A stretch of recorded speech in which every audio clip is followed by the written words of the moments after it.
ഇതെന്ത് മരമാണെന്നറിയാവോ? ഇതാണ് സർവ്വസുഗന്ധി അല്ലെങ്കിൽ ഓൾ സ്പൈസസ് പ്ലാന്റ് എന്ന് പറയും. പേര് പോലെ തന്നെ സർവ്വസുഗന്ധ വ്യഞ്ജനങ്ങളുടെയും എല്ലാ മണവും ഈ ഒരു ഒറ്റ ഇലയ്ക്കകത്തുണ്ട്. കോമൺ ആയിട്ട് നമ്മളിത് ബിരിയാണികളിലൊക്കെയാണ് യൂസ് ചെയ്യാറ്. ഒട്ടുമിക്ക വെജ് കറികളിലും നോൺ വെജ് കറികളിലും ഒക്കെ ഉപയോഗിക്കാറുണ്ട്.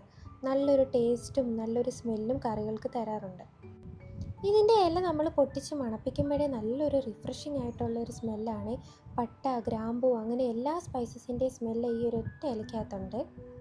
അതുമാത്രമല്ല, ഈ ഇലയിൽ ആൻറ്റി ഇൻഫ്ലമേറ്ററി പ്രോപ്പർട്ടീസ് ഉണ്ടായതിനാൽ തന്നെ നമ്മുടെ മസിൽ പെയിൻ കുറയ്ക്കാനും ജോയിൻറ്റ് പെയിൻ കുറയ്ക്കാനും ഡൈജഷൻ പ്രോപ്പറായിട്ട് നടക്കാനും ഹെൽപ്പ് ചെയ്യും.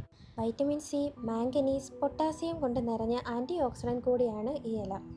ഈ ഇല ഇട്ട് തിളപ്പിച്ച വെള്ളത്തിൽ കുളിക്കുകയാണെങ്കിൽ നമ്മുടെ ബോഡിയെ ഇൻഫെക്ഷനിൽ നിന്നും പ്രൊട്ടക്റ്റ് ചെയ്യുകയും ബോഡിക്ക് നല്ലൊരു റിഫ്രഷ്മെൻറ്റ് തരികയും നല്ലൊരു സ്മെല്ല് തരികയും ചെയ്യും. വെള്ളം തിളപ്പിച്ച് കുടിക്കുവാനും ഈ ഇല യൂസ് ചെയ്യാം.